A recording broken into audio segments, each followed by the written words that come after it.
আজকে করে নেব সাবুদানা দিয়ে একটা দুর্দান্ত রেসিপি, মানে শরবতের রেসিপি। তার জন্য এখানে আমি এক বাটি সাবুকে জলের মধ্যে গ্যাসের মধ্যে বসিয়ে দিয়েছি সেদ্ধ হওয়ার জন্য। আর এদিকে অন্যদিকে আমি দুধটাকে ভালো করে ঘন করে জ্বালিয়ে নেব। তা কী করে বুঝবো সাবুটাতে সেদ্ধ হয়ে গেছে? যখন দেখবেন সাবুর কালারটা একদম চেঞ্জ হয়ে স্বচ্ছ হয়ে গেছে, তখনই ভাববো সাবুটা হয়ে গেছে। আগে থেকে ভেজানো রাখার সাবুর কোনো প্রয়োজন নেই, কাঁচা দিলেই হয়ে যাবে। এরপর উপর থেকে ঠান্ডা জল দিয়ে একদম ঝরঝরা ভাব করে নেবেন, যাতে সাবুর গায়ে কোনো আঠালো ভাব না থাকে। এদিকে আমি কিছুটা ফল নিয়েছি, ফলটাকে একদম ভালো করে কুচিয়ে নেব।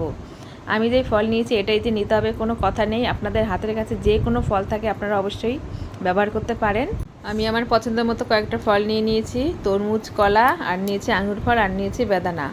আপনারা চাইলে আপনাদের ইচ্ছা মতো নিতে পারেন, অসুবিধা নেই, কিন্তু যতটুকু পারবেন একদম ফলগুলোকে কুচাতে হবে ভালো করে। তাই এই রেসিপিটা সত্যি খুব ভালো, বিশেষ করে কোনো পুজো পার্বণে, একাদশীতে বা বাড়িতে যদি অতিথি আসে আগে থেকে যদি করে ফ্রিজে রেখে দেন, ঠান্ডা অবস্থায় বাড়িতে আসলে দেবেন, খুব ভালো খেতে, তো ভালো, তার সাথে খুবই স্বাস্থ্যকর। তা একদম রেডি হয়ে গেছে আমার ফল কুচানো।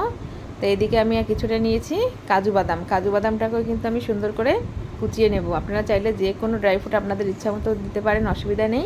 দুধটা কিন্তু ঠান্ডা হয়ে গেছে, দুধটা সম্পূর্ণ ঠান্ডা করে নেবেন, চাইলে ফ্রিজেও রেখে দিতে পারেন, গরম অবস্থাতে একদম দেবেন না।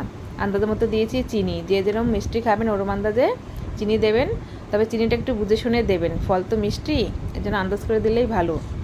তা সাবুটাকে দিয়ে হাত দিয়ে ভালো করে চামচ দিয়ে আমি মাখিয়ে নেব, তার সাথে দেব ফল এক এক করে।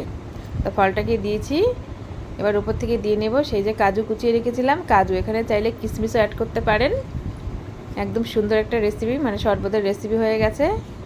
একবার অবশ্যই করে বাড়িতে ট্রাই করুন, আশা করি খুব ভালো লাগবে। গরমকালে বানিয়ে ফ্রিজে রেখে দিন, যে কোনো মুহূর্তে বাড়িতে অতিথি আসলে আপ্যায়ন করুন।